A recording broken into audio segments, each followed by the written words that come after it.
Falamos agora de outras estrelas, não as do futebol, mas aquelas que estão lá em cima no firmamento, não apenas de estrelas. Miguel Gonçalves, bom dia, mas para já começamos por falar de estrelas, de um enxame delas. E tu disseste que estão lá no cimo e se calhar começamos por aí, pelo problema de calcular o que é esse cimo. Vamos começar por falar do enxame das Pléiades. É um enxame muito bonito, é quase considerado uma espécie de uma caixa de joias celestial. É visível a olho nu, até mesmo no hemisfério sul, no hemisfério norte. Qualquer pessoa com um bocadinho de experiência no céu noturno consegue identificar muito facilmente este enxame. É este que nós estamos a ver nas imagens, estamos a aproximar dele. Compreende cerca de 500 estrelas e, para tu veres, é um enxame que nos acompanha na nossa história. Ele está presente na Bíblia, no livro de Jó, está presente também na Ilíada, na Odisseia e, portanto, é conhecido e reconhecido. E é um enxame estelar que está relativamente perto de nós e, portanto, tem sido alvo de várias medições, vários estudos de vários campos da astronomia. E um desses campos, e é a grande polémica científica astronómica da semana, tem a ver com a sua distância.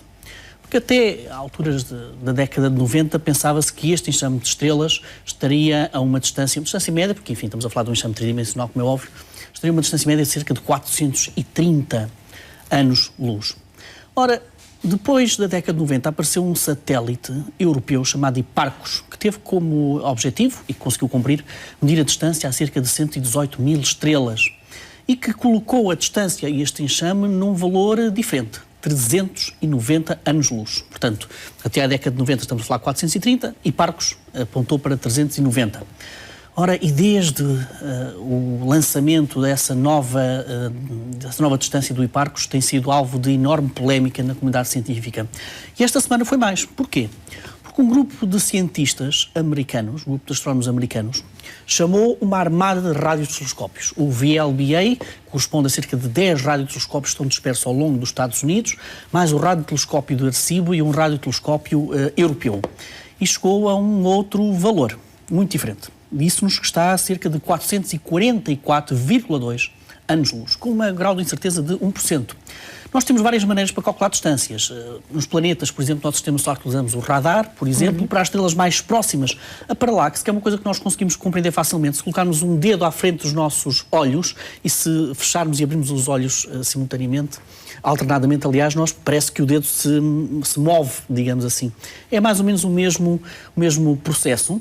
E quanto mais longe estiver o nosso dedo, como é óbvio, mais pequenina parece essa alteração na distância que se move o nosso dedo. E, portanto, estes cientistas americanos fizeram mais ou menos a mesma coisa. Mediram a paralaxe, digamos assim, deste enxame das Pléiades para chegar a este valor de 444,2 anos-luz. Eles também têm outros tipos de métodos. Temos outros métodos para medir a distância das estrelas, que compreende, por exemplo, conhecemos as próprias estruturas internas das estrelas, a própria dinâmica das estrelas, a dinâmica nos enxames. E, portanto, este novo número veio criar um grande problema, que é tão simples quanto isto. Então, Hipparcos estava errado. As medições do satélite Hipparcos estavam erradas, porque até hoje os astrónomos consideram que as medições do Hipparcos são as mais fiáveis para o estudo das distâncias em astronomia. Portanto, será que Hipparcos estava errado? Bom, isto cria a seguinte dúvida, é que se Hipparcos está errado, quer dizer que então, que se calhar todos os dados recolhidos pelo satélite Hipparcos das distâncias de outras estrelas, se calhar também estão errados. Ou então, mais grave ainda, se este valor que nós conhecemos hoje destes 444,2, então isso lança-nos também outra dúvida, que é, se Hipparcos está errado, então nós também não sabemos muito ainda sobre a estrutura interna das estrelas. E, portanto, lança-nos aqui uma grande dúvida que, quer esteja um certo, quer esteja um outro errado, então temos que rever muitíssimo bem não só a astronomia das estrelas, mas também a própria instrumentação e aquilo que nós utilizamos, os satélites que nós enviamos lá para cima para ler a distância das estrelas. Por uma outra razão, é que os astrónomos pensam que com o lançamento do satélite Gaia, o satélite europeu Gaia, que já foi enviado para lá para cima para ler a distância a cerca de 1.000 milhões de estrelas, então o Gaia utiliza um sistema muito parecido com o próprio Hipparcos. Será que vamos ter exatamente o mesmo tipo de problemas que tivemos com o Hipparcos? Bom, associado a isto também há um pequeno fait divers, que que é mesmo um fé-diver científico, que algumas pessoas dizem que isto é uma guerra entre Estados Unidos e Europa. Ou seja, de um lado temos os astrónomos europeus a defender com toda a garra os dados dos satélites europeus, o Hipparcos e futuramente o do Gaia, e do outro lado os astrónomos americanos que dizem que não, nós não podemos, se calhar, confiar totalmente nos vossos dados porque temos outros dados utilizando outro tipo de técnicas que apontam-nos para outro tipo de medições. Esta semana há também novidades no campo de asteroides e cometas? Vamos contar histórias do passado, presente e futuro. Vamos começar pelo presente, vamos começar pela sonda Rosetta, que tem sido uma das grandes sensações da astronomia nos últimos tempos. E a Rosetta porquê? Porque os astrónomos da Agência Espacial Europeia anunciaram que já conseguiram identificar 5 locais para a possível aterragem deste landerzinho que nós estamos a ver, o Philae, que, enfim, nós sabemos que irá aterrar provavelmente em novembro deste ano, no asteroide Rosetta, e então estes 5 locais correspondem a 3 locais no lóbulo mais pequeno, porque este asteroide, que a Rosetta, ou melhor, o cometa que o Rosetta vai conhecer, é constituído por 2 lóbulos, digamos assim, um maior e um mais pequenino. E então, 3 destes locais são no lóbulo mais pequeno e 2 deles no lóbulo maior. É extremamente importante, nós conhecemos muitíssimo bem estes 5 locais e o trabalho da Rosetta nos próximos tempos será identificar muitíssimo bem, estudar muitíssimo bem estes 5 locais que nós estamos a ver neste momento. Porquê? Porque estes locais têm que responder a várias perguntas. Em primeiro lugar, será que são locais que permitem uma comunicação a tempo inteiro, digamos assim, entre o lander e o Rosetta? Serão locais com depressões geológicas profundas que pode criar problemas à estabilidade do lander, do Philae? Será que são locais que permitem ter uma iluminação constante para carregar as baterias do Philae? Portanto, há todas assim umas questões de engenharia que convém explicar. Portanto, são 5 locais que a 14 de setembro vão ser hierarquizados e vão ser apresentados como desde o mais provável ao menos provável para a aterragem do Philae. Muito rapidamente, vamos ao Japão. E vamos ao Japão porquê? Porque a Agência Espacial Japonesa, a JAXA, anunciou a futura missão Hayabusa 2. E a Hayabusa 2 vai conhecer o asteroide 1991 JU3 em 2018. É um asteroide que tem cerca de 900 km, é mais ou menos esférico. E esta missão é uma missão extremamente arriscada e interessante, porque vai atirar um projétil de 2 kg para este asteroide, vai portanto, escavar um bocadinho o asteroide, mas é sempre pelas boas razões científicas. E depois o que é que vai fazer? Vai tentar recolher amostras desta zona abaixo da superfície do asteroide e depois vai regressar à Terra com estas amostras deste asteroide. Portanto, é uma missão também extremamente interessante do ponto de vista tecnológico dos japoneses. Mas se eu falei de uma Hayabusa 2, quer dizer que houve uma Hayabusa 1. É a notícia do passado, uma notícia também muitíssimo interessante.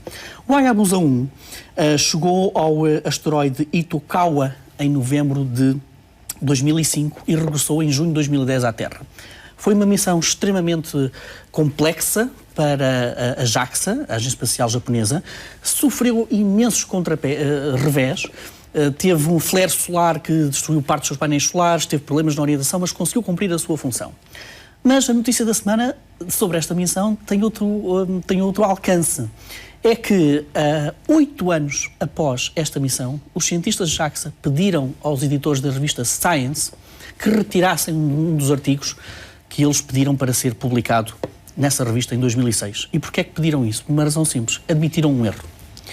E o erro dizia mais ou menos o seguinte. Eles, por algumas razões, não confiavam muito bem na calibração dos instrumentos que esta Hayabusa 1 tinha. Não confiaram na calibração terrestre feita aos instrumentos desta sonda. E então, o que eles fizeram foi um exercício de suposições científicas. Quando a sonda chegou ao asteroide, começou a fazer uma análise do espectro, portanto, tirou o espectro raio-x deste asteroide para tentar saber os constituintes geológicos, químicos deste asteroide. E fizeram suposições científicas. Portanto, em vez de fazerem ciência, em vez de lerem os dados, interpretarem os dados que a sonda estava a recolher, não. Eles pensaram que aquele asteroide tinha uma composição muito parecida com os mais comuns dos asteroides. E foi isso que disseram na revista. Ou seja, não admitiram isso, naquela altura admitiram agora que fizeram suposições. Nós julgamos que este asteroide é constituído por isto, isto, isto, mas não foi baseado nos resultados da própria sonda. Mas não deixa de ser uma maneira interessante de encarar a ciência e de olhar para a ciência. Miguel, tempo ainda para a imagem da semana. Vamos a Marte. E vamos ao rover Opportunity para mostrar que, Sandra, os problemas que às vezes nos frustra na Terra com os nossos computadores também acontece em Marte.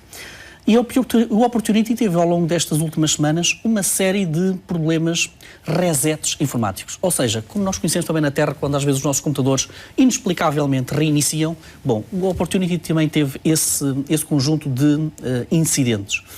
E o que é que os engenheiros do Opportunity resolveram? Resolveram fazer aquilo que nós, se calhar, também fazemos aqui na Terra. Muito bem, então vamos aplicar uma espécie de uma bomba atómica para resolver isto tudo de vez. E então, a cerca de 200 milhões de quilómetros de distância, eles vão formatar a memória flash do rover Opportunity. Os dados que estão nessa memória vão ser primeiramente enviados para a Terra e depois será formatada esta memória flash que está presente no Opportunity. Portanto, problemas terrestres, problemas em Marte, a resolução acaba por ser mais ou menos a mesma. Esperemos que corra bem esta formatação da memória flash, porque o Opportunity ainda tem muitos anos de vida para nos dar mais animação científica em Marte. Miguel, obrigada. E até para a semana. Até para a semana.